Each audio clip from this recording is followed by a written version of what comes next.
कुछ लोग उन्हें राक्षस कहने लगे, इतनी ज्यादा ताकत की वजह से। और उसके बाद मेरी माँ ने 2 बेटों को जन्म दिया, जिनमें से एक मैं हूँ। और हम 2 भाई अपने माँ के पापों से बचने के लिए टेंटेल बीस्ट, जो कि उस डिवाइन ट्री का दूसरा रूप है बेटे, उससे घमासान युद्ध करा और उससे मजा चखाया। और उसके बाद उसे हमने अपने अंदर कैद कर दिया। उसके बाद सब कुछ ठीक हो गया था। फिर उसके बाद मेरे 2 बेटे हुए। मेरे पहले बेटे का नाम था इंदिरा और दूसरे का नाम था आशुरा। दोनों मेरे ही बच्चे थे, पर दोनों में बहुत ज्यादा फर्क था। मेरा बड़ा बेटा इंदिरा बहुत सारे चक्रा से जन्मा था, पर मेरा छोटा बेटा आशुरा बचपन से बहुत ज्यादा कमजोर था और नादान और ना समझ भी था। नादान और ना समझ, हाँ, आपका बेटा होकर भी। हाँ, सच बोलूं तो तुम्हारी हरकतें भी आशुरा जैसी हैं। इंदिरा और आशुरा दोनों अपनी जिंदगी में अलग अलग रास्तों पर चले बेटे। मेरे बड़े बेटे के पास शारिंगान की ताकत थी, बचपन से ही समझदार और ताकतवर था। उसने अपनी ताकत का इस्तेमाल करके सब कुछ अकेले किया। पर मेरा छोटा बेटा आशुरा शुरू से ही बेकार था। उसने हमेशा दूसरों की मदद ली, पर आखिरकार अपने अंदर के चाकरा को जागृत करने में कामयाब हो ही गया था। उसने अपने बड़े भाई के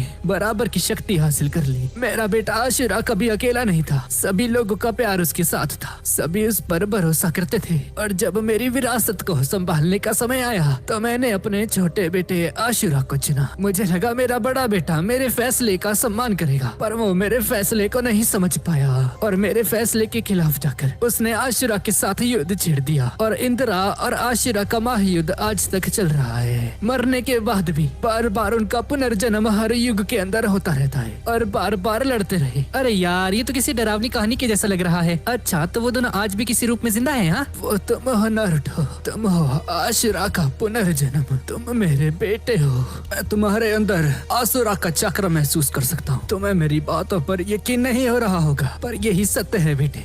नहीं, मैं समझ गया। तो अगर तुम समझ गए तो तुम्हें ये भी पता होगा कि इंदिरा का पुनर्जन्म किसने लिया है। हाँ, इसमें कोई शक नहीं, वो सासके है। मैंने सही कहा ना? और हागुरोमो जिस तरह से नारुतो के साथ बात कर रहे हैं, ठीक उसी तरह से सासके के मन के अंदर भी उसके सामने मौजूद है। तुम मेरे बड़े बेटे इंदिरा का पुनर्जन्म हो सासके। मैं तुम्हारे अंदर उसका चक्र महसूस कर सकता हूँ। मैं ऐसा कुछ भी महसूस नहीं कर पा रहा। अच्छा, अगर ऐसा है तो तुम जानते हो कि तुम्हारे छोटे भाई का पुनर्जन्म किसने लिया है? हाँ, बिना किसी शक के नारुतो। मैंने सही कहा ना? हाँ, तुमने बिल्कुल सही कहा नारुतो। दद्दू, आपने कहा कि इंदिरा और आशुरा का पुनर्जन्म बार बार होता रहा, तो हम दोनों से पहले वो कौन थे? तुमसे पहले इंदिरा और आशुरा मादरा उचिहा और हाशिरामा सेंजू के रूप में पैदा हुए थे। हाशिरामा आशुरा था और इंदिरा मादरा उचिहा। तुम जानते हो ना उनके बारे में? पर उस मादरा ने अपने अंतिम काल में ऐसा कुछ कर दिया जिससे इस सभी की शुरुआत हुई। मादरा ने अपने अंतिम समय में हाशिरामा के शरीर के एक छोटे से अंश को चुरा लिया।